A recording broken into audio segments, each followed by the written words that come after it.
আজ নানুর শহীদ দিবস পালন তৃণমূলের। বীরভূমের নানুরের বাঁশপাড়ায় যোগ ফিরহাদ হাকিমের। থাকবেন মলয় ঘটক সহ জেলা তৃণমূল কোর কমিটি। বেশ বেশ অনেকেই থাকবেন, জেলা কোর কমিটির সদস্যরা তারা থাকবেন। আজ নানুরের শহীদ দিবস পালন করা হবে তৃণমূলের তরফে। এই নিয়ে আমরা কথা বলবো। আমাদের সঙ্গে ফোন লাইনে রয়েছেন আমাদের প্রতিনিধি মনা বীরবংশী। মনা, আজ নানুরের শহীদ দিবস পালন তৃণমূলের, কি আপডেট রয়েছে এই নিয়ে? দেখো অনন্যা, একেবারেই তাই। তুমি জানো যে বিশেষ করে 27শে জুলাই তৃণমূল কংগ্রেসের এই দিনটি অত্যন্ত তাৎপর্যপূর্ণ এবং গুরুত্বপূর্ণ একটি দিন।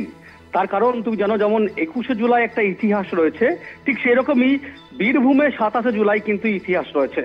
2000 সালে 27শে জুলাই আজকের দিনে বিশেষ করে 11 জন বিশেষ করে ক্ষেত মজুর দ্বারা তৃণমূল কংগ্রেস করার অপরাধে তাদেরকে নৃশংসভাবে কুপিয়ে হত্যা করার অভিযোগ করেছিল সেই সময় তৎকালীন যে সরকার, সেই দলের বিরুদ্ধে।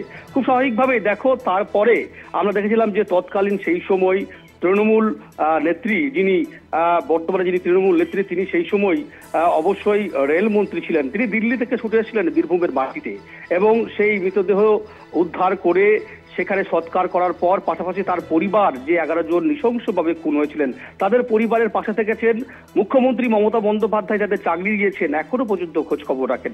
সেই ঐতিহাসিক 27শে জুলাই আজকে নানুর শহীদ দিবস। দেখো, ইতিমধ্যেই আমরা যেটা দেখতে পাচ্ছি যে 27শে জুলাই নানুর শহীদ দিবস, সেই কর্মসূচির প্রস্তুতির একটা শেষ মুহূর্তের যে তুলির টান, সেটা কিন্তু চলছে। আমরা দেখতে পাচ্ছি যে বাসাপাড়ায় নানুর শহীদ দিবসের মঞ্চ তৈরি হয়েছে।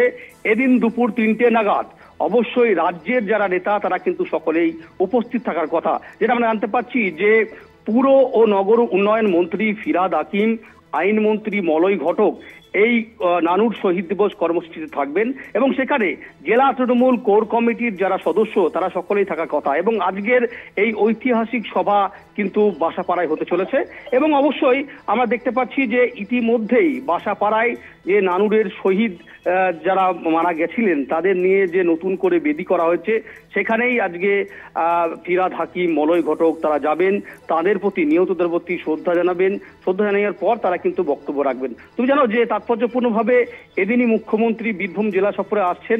ঠিক সে জায়গায় দাঁড়িয়ে আজকের এই শহীদ দিবস অত্যন্ত গুরুত্বপূর্ণ এবং আমরা দেখতে পাচ্ছি যে বিশেষ করে কাজল শেখ, যিনি বীরভূম জেলা পরিষদের সভাধিপতি, তিনি কোর কমিটির অন্যতম গুরুত্বপূর্ণ সদস্য, তিনি যেহেতু নানুর বিধানসভার দায়িত্বে রয়েছেন, তিনি পুরো বিষয়টি কিন্তু তদারকি করছেন।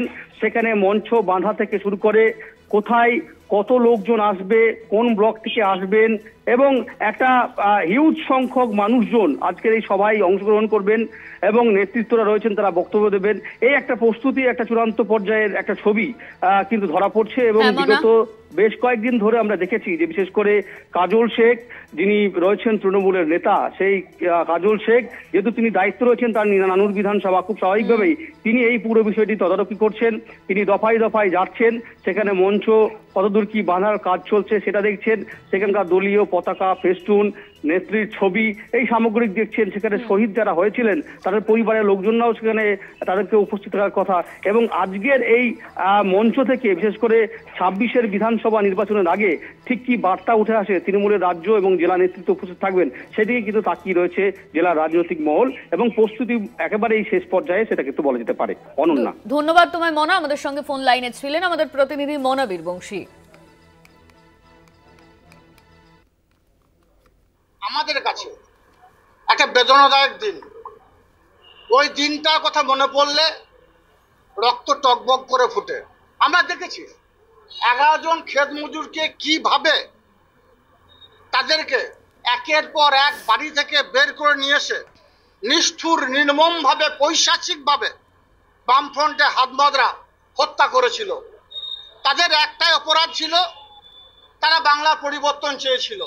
তাদের একটাই অপরাধ ছিল, মাননীয় মুখ্যমন্ত্রী মাননীয় মমতা বন্দ্যোপাধ্যায় তার হাতকে শক্ত করার জন্য তারা আমাদের তদানীন্তন বাংলার অগ্নিকন্যা, তিনি যে প্রতিবাদ করেছেন বামফ্রন্টে হাতমাদ্রার বিরুদ্ধে, তারা বাংলার শাসন নামে যে শোষণ কায়েম করেছিল বাম শাসন আমলে, সেই প্রতিবাদে গর্জে উঠেছিল নানুরের সেই ক্ষেত মজুরদের নিষ্ঠুর, নির্মমভাবে যারা হত্যা করেছিল, সেই ক্ষেত মজুরদের সেই শহীদদের রক্ত পিচ্ছিল পথ অতিক্রম করে আজ আমরা এই জায়গাতে উপস্থিত হয়েছি।